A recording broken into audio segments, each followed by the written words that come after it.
কই আপনারা নেতারা কই নেতাদের খুঁজে পাওয়া যায় না আজকাল কারে বললাম নেতাদের খুঁজে পাওয়া যায় না কাদেরকে এটা আপনাদের আরে না কি বলবেন?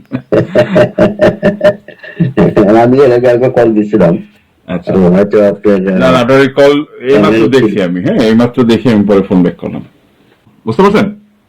বুঝছি। আর সম্পূর্ণ আতঙ্কিত অবস্থায় শুধুমাত্র এই গণঅভ্যুত্থান, এছাড়া আর কোনো ইস্যু নাই।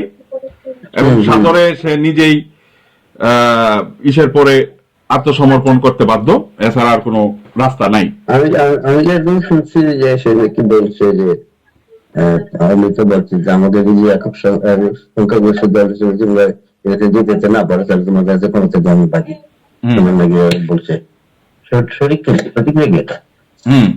সবই হ্যাঁ হ্যাঁ। হুম আপনার নাম কিন্তু বলি নাই। না না আমার নাম বলার দরকার নেই। হ্যাঁ আমি আসলে আমি ব্যাকএন্ডে থাকে।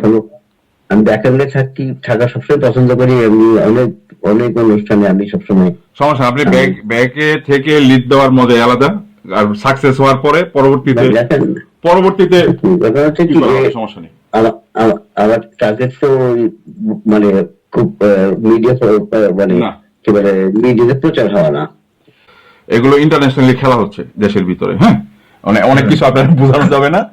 এগুলো বোঝাইতে হলে একদিন যখন বিজয় হোক, যখন সামনাসামনি বসবো তখন বোঝানো যাবে, সমস্যা নেই ইনশাআল্লাহ। ঠিক আছে, অসুবিধা নেই। মানে আমি তো মনে করি যে আপনারা মানে একটা যে ইন্টারভিউ তো ইয়া করবেন, এখানে আপনারা চিন্তা ভাবনা কি করছেন? কোনটা মানে হাসিনা ফালা দিলে দেশ তো চালাতে হলে তো কিছু তো একটা কেয়ারটেকার গভর্নমেন্ট লাগবে, তাই না? এখন এই ব্যাপারে কি চিন্তা করছেন কাদেরকে নিয়ে আসবেন? এটা সারা দেশের মধ্যে যাদের যোগ্যতা আছে।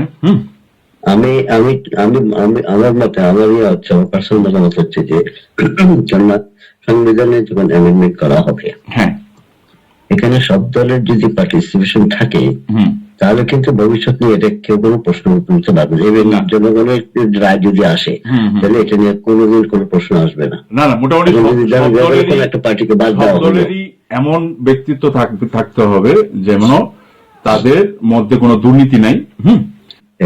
মানে মানে ইয়া করতে পারে আর কি। আচ্ছা, ওইটা ওইভাবে সমস্যা নেই। ওইটা দেশটাকে নতুন করে গড়তে হলে অবশ্যই দেশের ভিতরে এখনো অনেক অনেক মেধাবী, আমাদের চেয়ে অনেক যোগ্যতা সম্পন্ন শত মানে কয়েক হাজার ব্যক্তিত্ব আছে, হ্যাঁ, যাদেরকে দিয়ে দেশকে দরকার হলে আমরা 100 কদম পিছনে চলে আসবো, তাদেরকে সামনে দিয়ে দেশটাকে আমরা সুন্দর করে করবো, কোনো সমস্যা নেই। হ্যাঁ হ্যাঁ, মানে কথা হচ্ছে গিয়ে যে কোনো একদম এক পার্টি ডমিনেশনের জন্য না না না, ওই ধরনের কোনো সিস্টেমই থাকবে না। হ্যাঁ, মানে এখানে ওই ধরনের সিস্টেম থাকবে না। এই জন্য আমি চাচ্ছি আপনার একটা ভালো একটা এখানে ব্যাপক একটা কন্ট্রিবিউশন থাকবে, কারণ এখানে আপনাদের একটা ভালো একটা আছে কমিউনিটি। এই কমিউনিটি অবশ্যই তারা ভালো কিছু করতে হবে।